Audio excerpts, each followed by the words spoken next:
Ẹ̀yin tí Ọpẹ́yẹmí Onítàn ẹ káàbọ̀ padà sórí ìkànnì Ọpẹ́yẹmí Onítàn TV. Eléyìí tí mo wá mú mọ̀ pé ó ti ṣe díẹ̀ tí mo ti gbé ti àwọn òṣèré gbajúmọ̀ wá fún yín. Mo fẹ́ kẹ́ fi eléyìí náà kẹ́ ṣe kí ni kẹ́ gbọ́ o. Àmọ́ ẹ jẹ́ n sọ nǹkan fún yín, Aunty Yomi. Èmi kọ́ mo pọ̀n láǹtí Yomi, Aunty Yomi láwọn èèyàn máa ń pè wọ́n. Bọ̀dá Yomi, Aunty Yomi lè rojọ́ o. Àmọ́ eléyìí tí wọ́n sọ ẹ lè má gbọ́ rí. Ó sọ story wípé àwọn nígbà táwọn sì jọ wà kó tó di pé ayélujára dé, ìyẹn íńtánẹ́ẹ̀tì, social media kó tó dé, àwọn àti Tóyìn Abraham, àwọn àti Ìyábọ̀ Òjó, gbogbo àwọn yẹn àwọn jọ máa ń gba búrẹ́dì jẹ lọ́wọ́ ara wọn ni. Àwọn jọ máa inú hold up, àwọn máa lọ ra pure water wá fún wọn, nǹkan kan bẹ́ẹ̀ yẹn. Àmọ́ nígbà tí social media dé ló sọ àwọn di báyìí pé kọ́ máa wá wò pé èèyàn kan ga jù kan lọ, àparò kan ga jù kan lọ, tí ò dẹ̀ rí bẹ́ẹ̀ nígbà kan. So ẹ gbọ́ látẹnu Aunty Yomi gangan. Kílé tí mo pọn láti Yomi, bọ́dá Yomi ẹ má bínú. Ẹ gbọ́ látẹnu bọ́dá Yomi gangan. Ẹ̀yin tèmi ẹ má gbàgbé láti subscribe sí ìkànnì tó bá jẹ́ gbà àkọ́kọ́ yín lélẹ̀. Gbébùrún làwa máa ń ṣe nípa a máa ń gbé wá fún yín látòrí TikTok everywhere. A máa gbé wá fún yín lórí YouTube. Ẹ dẹ̀ má gbàgbé láti like fídíò yìí. Ọlọ́run á wà pẹ̀lú yín bẹ́ẹ̀ ṣe like ẹ bá mi share náà. God will bless you. Ẹ ṣé gan. Màá tún máa rí yín nínú fọ́nrán mi tó ń bọ̀. Ó dàbọ̀. Ẹ máa ṣe rere, èmi náà máa ṣe rere, gbogbo alájọ máa ṣe rere lápapọ̀. Dàbọ̀.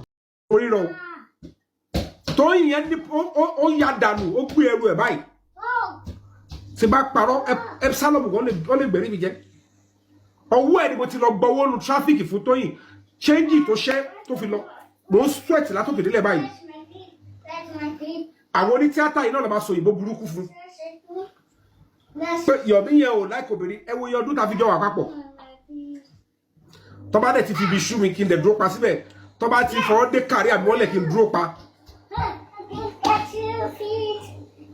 Ẹ wo iye ọdún tó bá ti kẹ́lẹ́ Afọlábí fi jọ́ṣọ̀ rẹ̀.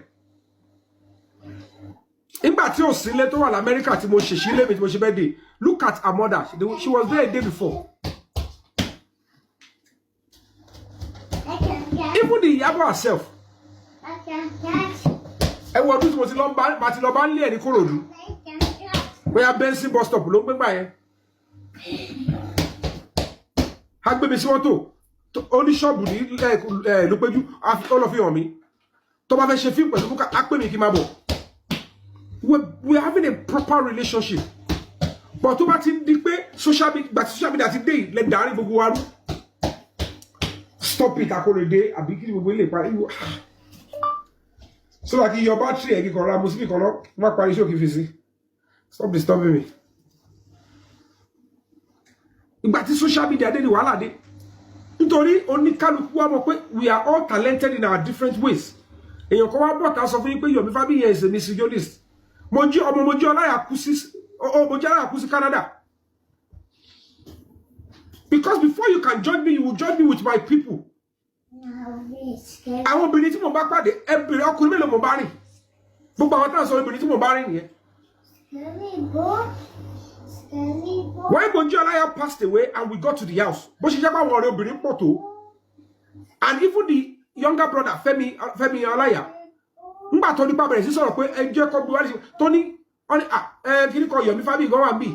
Fẹ́mi Ọláyà said ọ̀rẹ́ Mojí ni ẹgbọ́n nǹkan tó wá fẹ́ sọ, whatever it is, let's do it together.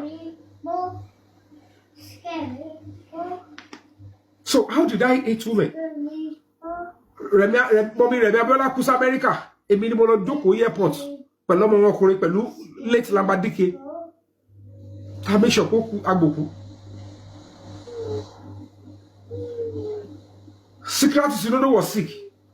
On a new year, mo fi ẹbí mi lẹ̀, mo fẹ́ everybody lẹ̀. I was looking for her in the hospital until I make sure I saw her. Mo ti lọ lé padà gan. They didn't allow me to see her. Mo ti délé padà. Ni mọ́mí Secretary Sinodo ṣe pé abẹ́ láre pé ẹgbọ́n ta ló ń jẹ́ Yomi Fábíyì, wọ́n ló wá kíní kan wáyé. Kíní kan, wọ́n ní okay, Táyọ̀ ní pé kó wá, kó mọ̀ pé Yomi ló ń béèrè òun. Because I was putting your vehicle mọ́bí tó wà. I didn't bother, I still go back again. And I spent hours. Mélòó ni mo fẹ́ kà? Ẹ bó obìnrin tí mo ti bú wọ industry tó ti bàrà sí lórúkọ bó ti yẹ pé àfibiṣẹ́ olóore ló pọ̀ nù. Ẹ wá tún wò pé kí lè fẹ́ fi bàyàn lórúkọ jẹ́, ẹ wá sponsor ẹ̀ ní kó máa lọ sí TV station káàkiri kó máa bọ orúkọ Yomi jẹ́. Mohbad sọ pé orúkọ mi yóò fẹ́ bàjẹ́. Òótọ́ tó ṣẹlẹ̀ ló bá padà sọ. That was where she was able to reveal that Akorede, that was where she was able to interfere with media to èmi ló fẹ́ condemn o, èmi ló fẹ́ kó lò fún o. When you see a tortoise on the fence, you should know it has had some help. Èmi ló fẹ́ fi destroy bá yẹn, gbogbo ẹ̀ náà mo ti rí nínú àdúrà. Mo wá wò báyìí pé ṣé wọ́n ló wà responsible ni? Wọ́n ọjọ́ lọ títí lọ ṣe orun yọ̀ mí yẹn pa. Because gbogbo ohun tó ṣe gbà case Baba Ijesha, some of the media personalities, gbogbo ẹ̀ náà lọ tún lọ bá pé ẹjẹ́ àjọ ṣe papọ̀. For what? But when she got there, kò mọ̀ wà tó sóòótọ́ ọ̀rọ̀. Torí wọ́n bí ẹ̀dá, wà call for it. Ń ṣe celebrity. Máa jábọ́. Torí tó bá dákẹ́ tó bá gbé Tommy, when kò mọ̀ wà tó pé we even went to bring another nurse. Even 2 nurses. Ọlọ́pàá dẹ̀ dákẹ́ ẹ wò. Àwọn èèyàn dẹ̀ ń tẹ̀lé ẹ, wọ́n dẹ̀ gbọ́ yẹn, wọ́n dẹ̀ pera wọn lábíamọ, wọ́n dẹ̀ ní ọmọkùnrin lọ́wọ́ tó ń pè wọ́n ní mọ́mì. Wọ́n dẹ̀ rí pé the same woman tó sọ pé lẹ́yìn táwọn gbé òkú lọ ní ilé padà, ṣé Kúmúyìwá ní ilé bẹ̀tẹ̀ lọ gbé bá ní? Àbí TB Joshua wà nílé cause ẹ̀ ní gẹ́kẹ́ni tó yẹ kó gbóòtọ́ rọ̀ pé hello, can we speak truth to ourselves there? Ìyábọ̀, tone down. Dẹ́ẹ̀dẹ́ mìíràn ọ́.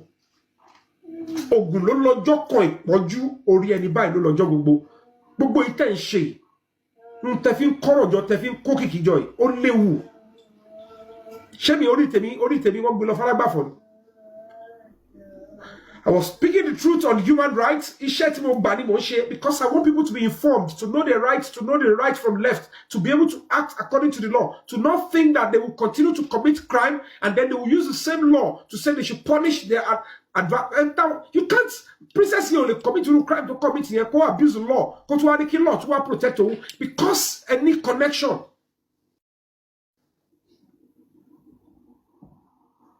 It was disgusting. You going to me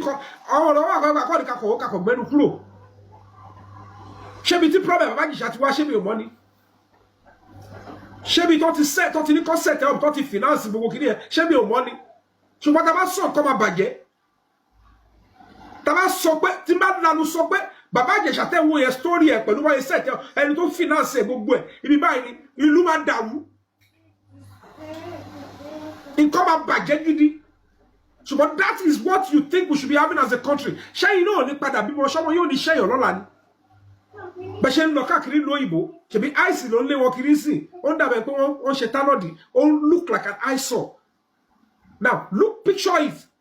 Kó wá jẹ́ báwọn òyìnbó, kó máa plan lórí ẹ̀yin náà bẹ́ẹ̀ ṣe ń plan lórí ọmọ.